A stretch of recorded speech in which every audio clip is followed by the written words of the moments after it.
All right, so today we are diving into a story that kicks off like a classic detective novel, a missing person, a mysterious client, but believe me, it spirals into something so much deeper, a real mind-bending mystery about memory, trauma, and the very nature of consciousness. So picture this. It's a rainy November night. Our detective, Maro Voss, shows up at a crime scene. Except get this, the address he's been given doesn't actually exist on any official map. It's like the rain itself is whispering to him, telling him that this case is different. It's been waiting for him. Okay, so here's the basic setup. A watchmaker, a guy named Ariel Vantoch, has vanished. The client claims he works at 14 Vassary Street. The problem? As far as the city is concerned, that address is pure fiction. For a detective like Voss, a man who lives and breathes facts, records, and evidence, the entire case is built on, well, on nothing. And this really gets to the heart of the conflict. See, Voss is a guy who's always in control. He's the subject of the sentence. He finds, he interviews, he documents. But this case, it flips the script entirely. Suddenly, he's the one being acted upon. The investigation isn't something he's conducting, it's something that's happening to him.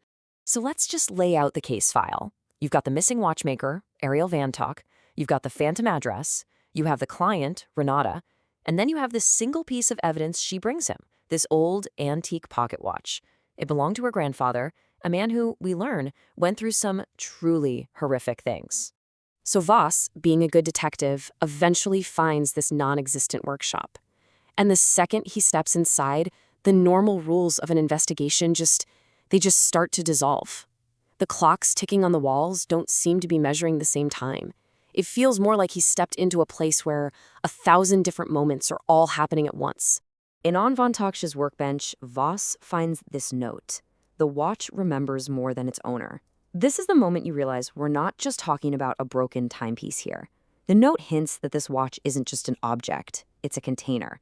It's holding on to something too painful for a person to carry on their own. As Voss digs into Vantoch's journal, he uncovers this absolutely incredible theory. The watch isn't just ticking off seconds and minutes, no. It's measuring what Vantoch calls trauma's duration. Think about it. It's the gap between something terrible happening and the moment it stops happening inside your head. And for this watch, that event has never stopped. And right here, the whole case just cracks wide open. In his private journal, Vantoch, the missing man, writes that for more than 10 years, he's been dreaming about the very detective who is now looking for him. The line between the investigator and the missing person, between reality and dream, is just completely gone. This bombshell forces Voss to turn the investigation around.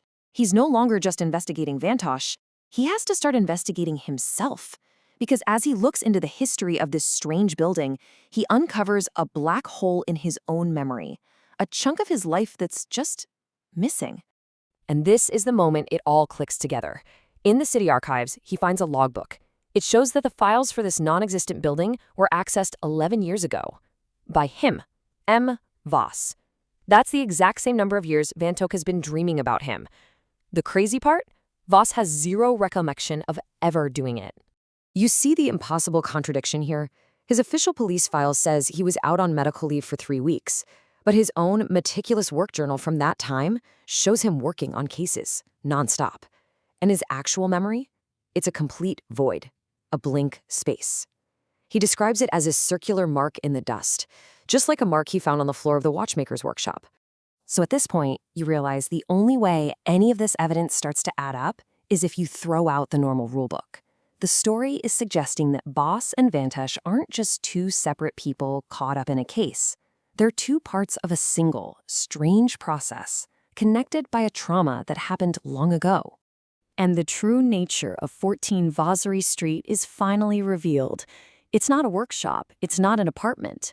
Ancient texts call it a station of the threshold. It's a kind of sanctuary, a place people go when they're trapped in the past, still psychologically living inside a traumatic event. And Vantoch? He's the keeper of this place. So how in the world does this work? Well, here's the theory. 11 years ago, some terrible trauma shattered Voss. A piece of his mind basically fled to this station. Vantoch, as the keeper, found it and started, well, attending to it. This formed a connection, a shared dream space. And over a decade, together, they started to build a third, new consciousness.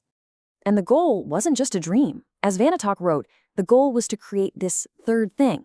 It's about combining Voss's perspective, the large view, the detective who sees the big picture of a crime, with Vantoch's perspective, the small view, the watchmaker who understands every tiny, intricate gear. It's about bringing those two into perfect balance.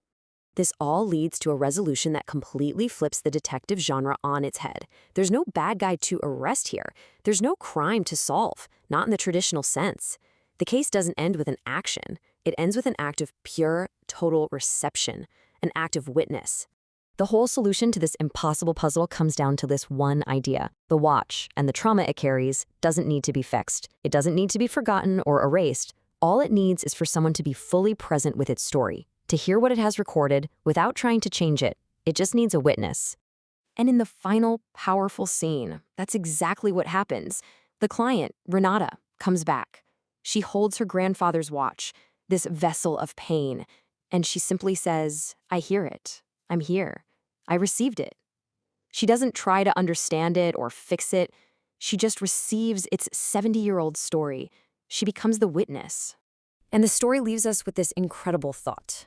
The watch finally stops ticking, not because the trauma is erased or forgotten, but because its story has been completely and totally heard. Healing isn't about forgetting. It's about reception. Which makes you wonder, right? What stories, what records are still running inside all of us, just waiting for a witness?